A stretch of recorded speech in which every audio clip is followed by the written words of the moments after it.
प्रचारापासून ते राजकारणापर्यंत प्रत्येक घडामोडीवर बारीक नजर ठेवणारा तुमचा हक्काचा लोकल न्यूज प्लॅटफॉर्म ठाणे दर्पण, ठाण्याचं खरं प्रतिबिंब. ठाणे महापालिकेच्या सार्वत्रिक निवडणुकीनंतर प्रभाग समिती अध्यक्षपदासाठी 4 ऑगस्ट रोजी निवडणूक घेण्याचे निश्चित करण्यात आले. यासाठी काल अर्ज दाखल करण्यात आले. यामध्ये 8 प्रभाग समिती अध्यक्षांनी बिनविरोध निवड झाले. विरोधात कोणीच अर्ज दाखल न केल्याने यात 7 प्रभाग समितीवर शिवसेनेचीच वर्णी लागले, तर एका प्रभाग समितीवर भाजपची वर्णी लागली आहे. मुंब्रा प्रभाग समितीमध्ये मात्र शरद पवार यांची राष्ट्रवादी आणि MIMमध्ये चुरस कायम आहे. या प्रभाग समितीच्या अध्यक्षपदासाठी निवडणूक होणार असून या ठिकाणी कोणाची वर्णी लागणार याकडे सर्वांचे लक्ष लागले आहे. तब्बल 5 वर्षांनी ठाणे महापालिकेच्या सार्वत्रिक निवडणुकींमध्ये शिवसेनेला स्पष्ट बहुमत मिळाले असून या ठिकाणी शिवसेनेचा महापौर बसलाय, तर उपमहापौरपदी भाजपची वर्णी लागली असून इतर महत्त्वाची पदे देखील संख्याबळाच्या जोरावर शिवसेनेने आपल्या ताब्यात घेतलीत. स्थायी समिती सदस्य आणि सभापतीची निवडणूक अद्याप झाली नसून त्यापूर्वी प्रभाग समिती अध्यक्षपदाच्या निवडणुकीसाठी अर्ज दाखल करण्यात आलेत. अर्ज दाखल करण्याच्या शेवटच्या दिवशी नौपाडा कोपरी प्रभाग समितीच्या अध्यक्षपदाकरिता शिवसेनेच्या मिनल संके, वागळे रायलादेवी प्रभाग समितीसाठी एकता भोईर, लोकमान्य सावरकर नगर प्रभाग समितीकरिता निर्मला कणसे, कळवा प्रभाग समितीसाठी विजया लासे, दिवा प्रभाग समितीसाठी दीपक जाधव, माजिवडा मानपाडा प्रभाग समितीसाठी सिद्धार्थ ओळेकर आणि वर्तकनगर प्रभाग समितीसाठी जयश्री डेव्हिड या शिवसेनेच्या उमेदवारांनी अर्ज दाखल केला. तर उतळसर प्रभाग समितीकरिता भाजपचे नारायण पवार यांचे एकमेव उमेदवारी अर्ज दाखल केला आहे. ठाणे महानगरपालिकेच्या 7 प्रभाग समितीमध्ये शिवसेनेचे संख्याबळ आहे. त्यामुळे या प्रभाग समितीमध्ये अन्य कोणत्याही पक्षाच्या नगरसेवकांनी उमेदवारी अर्ज दाखल केला नाही, तर उतळसर प्रभाग समितीमध्ये भाजपचे सर्वाधिक सदस्य असल्याने या प्रभाग समितीच्या अध्यक्षपदी भाजपचे नारायण पवार हे बिनविरोध निवडून येणार असून पक्षाने त्यांना वाढदिवसाची भेट दिली. मुंब्रा प्रभाग समितीकरिता राष्ट्रवादी शरद पवार गटाच्या दीपाली भगत आणि MIMच्या नफिसा अन्सारी यांच्यात सामना होणार आहे.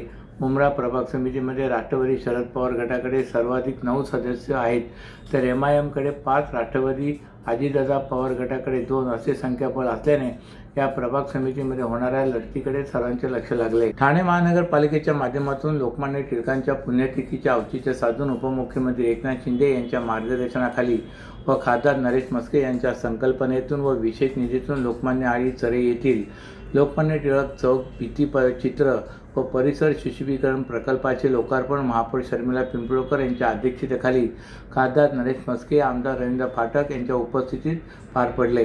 यावेळी उपमहापौर कृष्णा पाटील, विरोधी पक्षनेते शानू पठाण, शिवसेना गटनेते व स्थानिक नगरसेवक पवन कदम, संजय वाघुले, मृणाल पेंडसे, नम्रता कोळी, उषा वाघ, उपायुक्त दीपक झिंजाळ, वैभव आवरे यांच्यासह स्थानिक नागरिक मोठ्या संख्येने उपस्थित होते.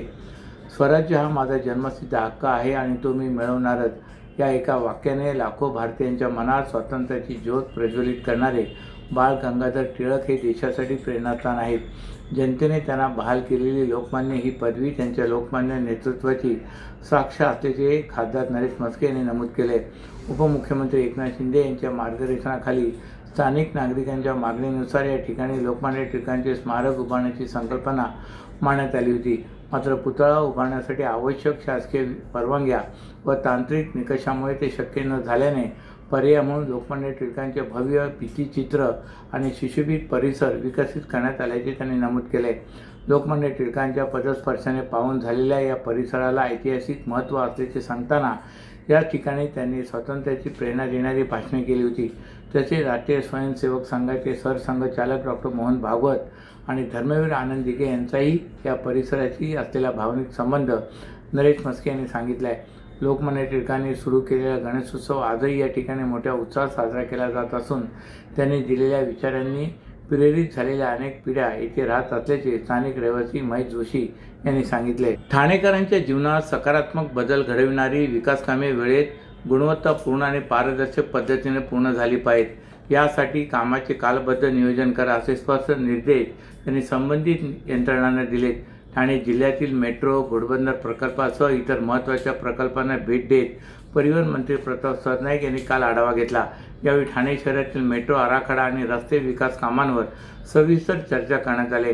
ठाणे महापालिकेच्या स्थायी समिती सभागृहात परिवहन मंत्री प्रताप सरनाईक यांच्या अध्यक्षतेखाली आयोजित केलेल्या बैठकीत महापालिका आयुक्त सौरभ राव, अतिरिक्त आयुक्त प्रशांत रोडे यांच्यासह मेट्रो प्राधिकरण, मुंबई महानगर प्रदेश विकास प्राधिकरण, सार्वजनिक बांधकाम विभाग, वाहतूक पोलीस, वन विभाग, महाराष्ट्र सागरी मंडळ तसेच विविध संबंधित यंत्रणांचे वरिष्ठ अधिकारी उपस्थित होते.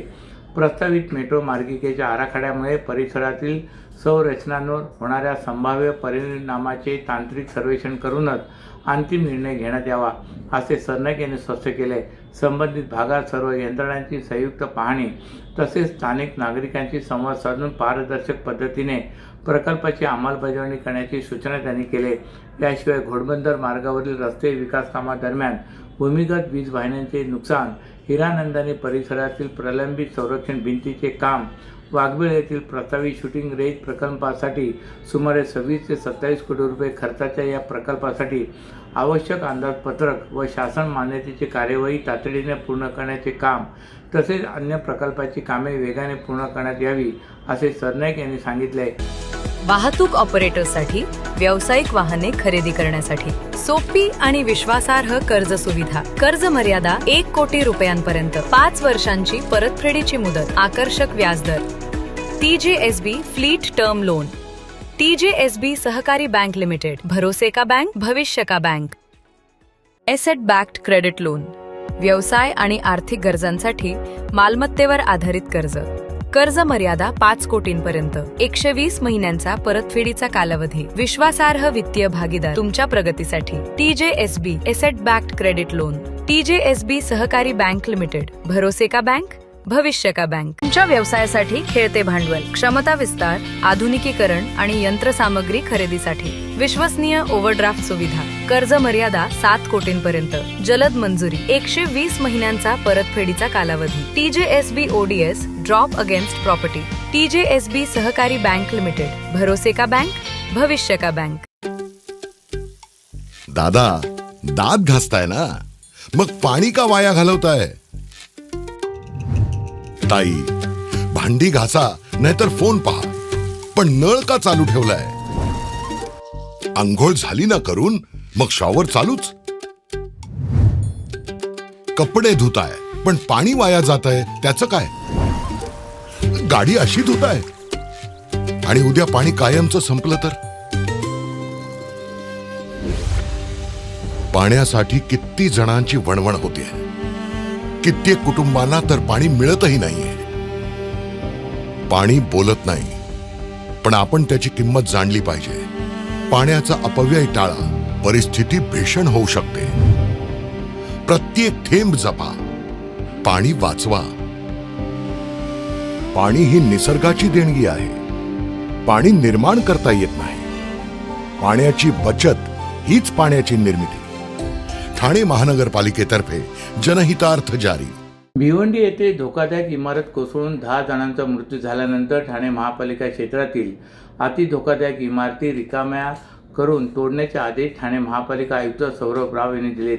इमारती रिकाम्या करण्यापूर्वी भाडेकरू आणि सदनिकाधारकांच्या ताब्यातील चटई क्षेत्रफळाची मोजणी करून त्याबाबतचे प्रमाणपत्र संबंधितांना देण्याचे निर्देश सौरभ राव यांनी दिले.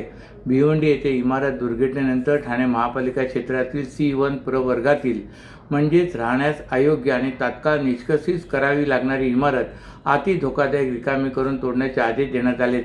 इमारत रिकामी करण्यास अडथळा निर्माण झाल्यास संबंधित इमारतीचा वीज व पाणी पुरवठा खंडित करण्यात यावा. इमारत कोसळण्यापूर्वी दिसणाऱ्या धोक्याची माहिती नागरिकांना देण्यासाठी इमारतीवर इशारा फलक लावण्यात यावा, अशी सूचना सौरभ राव यांनी केले.